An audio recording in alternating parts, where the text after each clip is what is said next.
Kembali lagi ke channel Studio NS Production dalam rancangan Eksplorasi Misteri Mistik. Assalamualaikum. Saya Nazri Saleh, hos anda. Hari ini, saya akan menceritakan tentang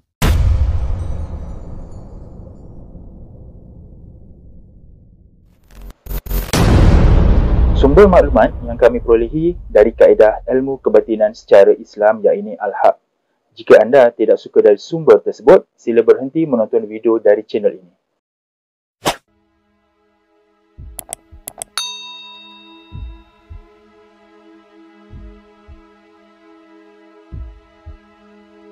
Raja Suran boleh dikatakan entiti paling misteri dalam sejarah Melayu yang tercatat dalam Sulalatus Salatin.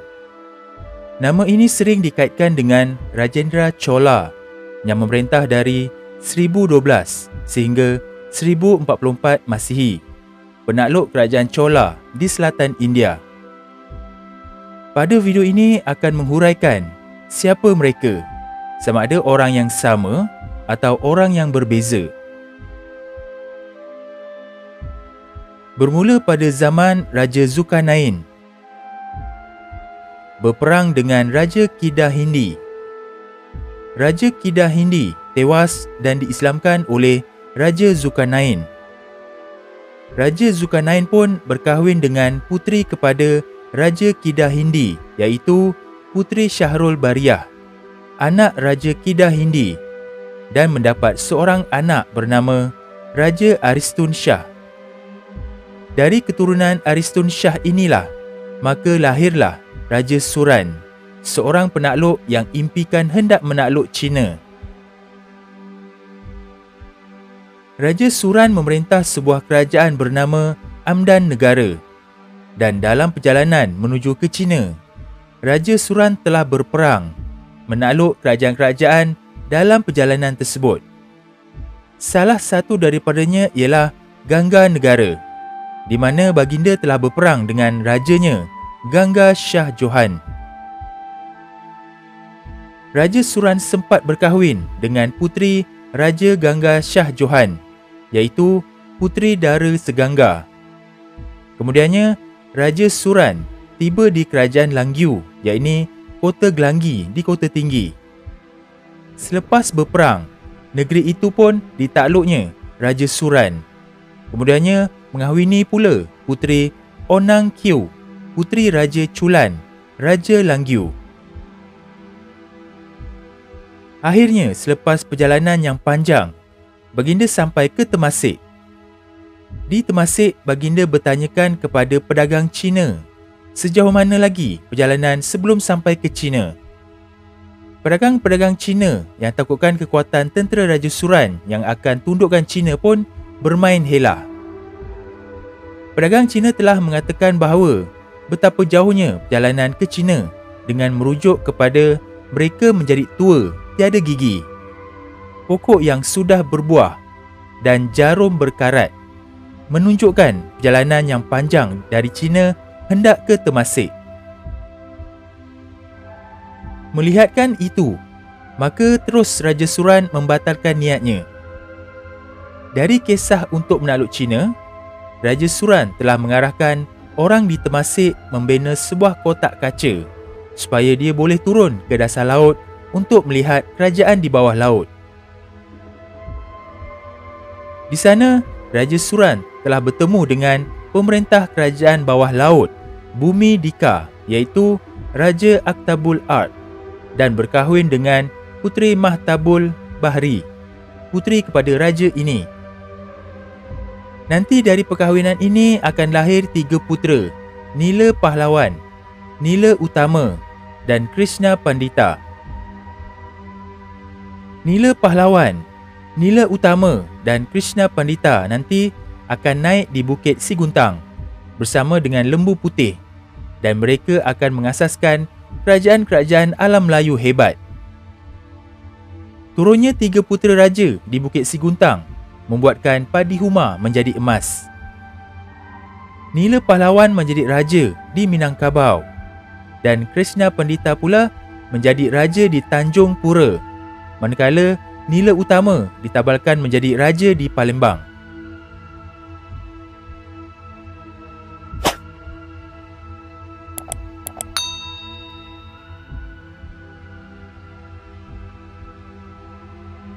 Berikut adalah analisis perbandingan pola serangan Rajendra Chola ke atas Empayar Melayu Sriwijaya dan pola penaklukan Raja Suran ke atas negara-negara kota dalam sejarah Melayu. Raja Suran membawa tentera yang berjalan kaki.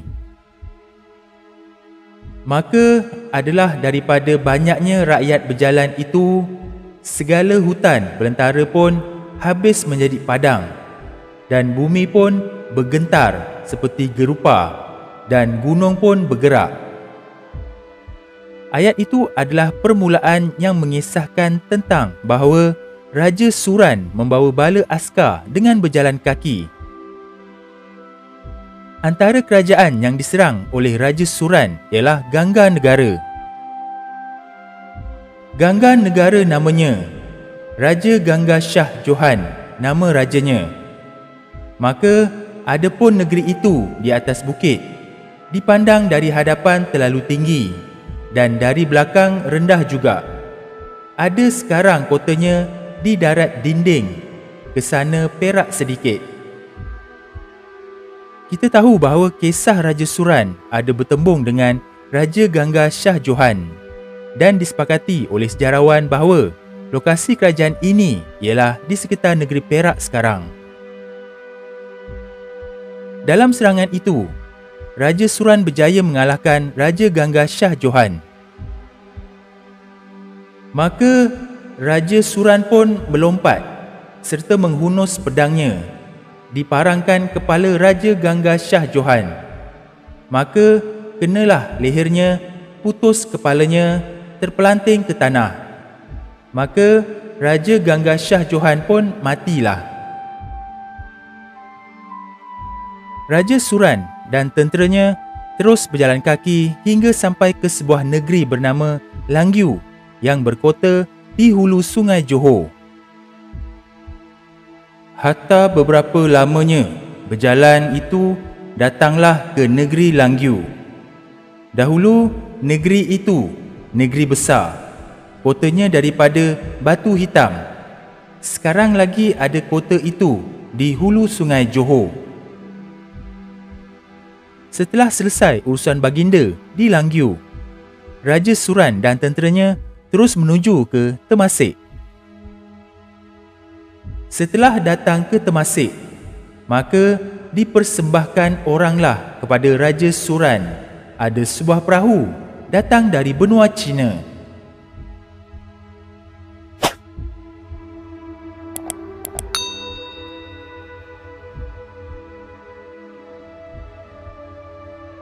Menurut analisis, Rajendra Chola menjarah Sriwijaya melalui jalan laut dengan menghantar armada kapalnya. Sedangkan tentera Raja Suran melancarkan penaklukan melalui bala askar dengan hanya berjalan kaki.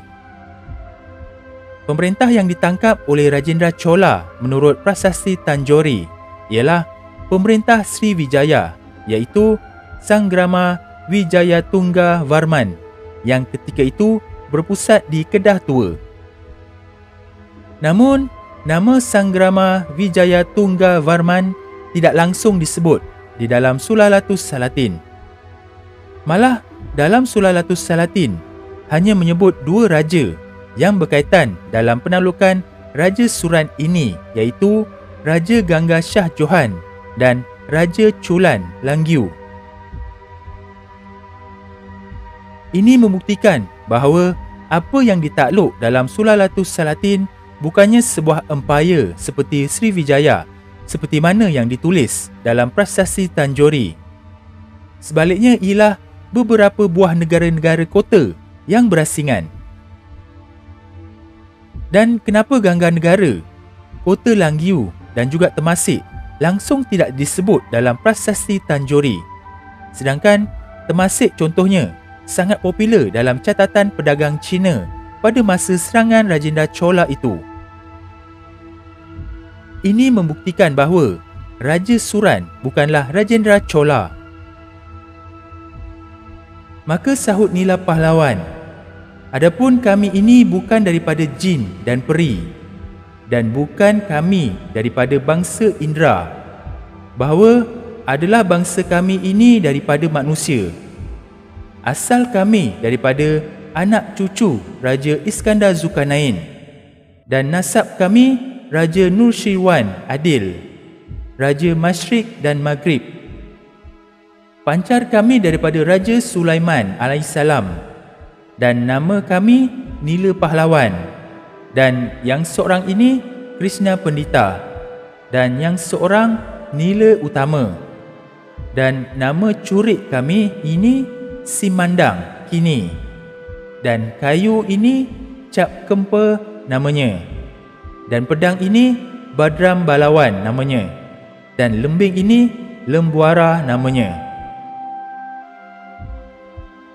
Ironinya, tempoh permintahan Raja Nursirwan ini sebenarnya ialah dari tahun 531 sehingga 579 Masihi, dan ini bermakna Raja Nursirwan ini hidup 300 tahun sebelum lahirnya Wijaya Chola, pengasas kerajaan Chola yang memerintah dari tahun 848 sehingga 891 Masihi. Jadi, wujudan Raja Nursirwan Adil dalam silsilah Raja Suran ini sekaligus menafikan bahawa Raja Suran itu ialah Rajendra Chola kerana garis masa sejarah dan jangka masa yang sangat jauh berbeza. Ini bermakna Raja Suran bukan Rajendra Chola.